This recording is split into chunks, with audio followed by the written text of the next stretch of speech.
Well, 10 years ago with Hurricane Katrina and Hurricane Rita, there's so many experiences. It's just hard to think about just all the life-changing that took place. We had retreats lined up all fall, and then when we saw what was happening with Katrina, our board of directors had an emergency meeting and voted to just shut down and just give people a place to stay and feed them. And so we stepped out on faith, and we ended up with about 350 people for Katrina.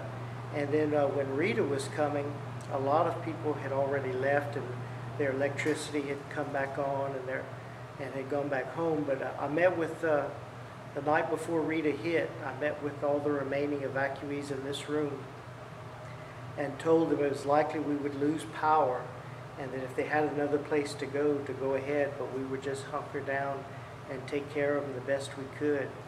And so we had some damage, and the power was knocked out for a few days when Hurricane Rita hit.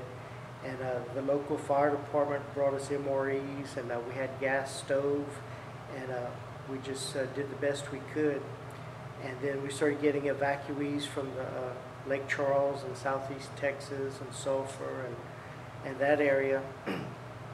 And we think it's like in Matthew 25, as Christians, you have to show the love of Christ. If people, don't have a place to live and don't have food to eat, they're not ready for the gospel.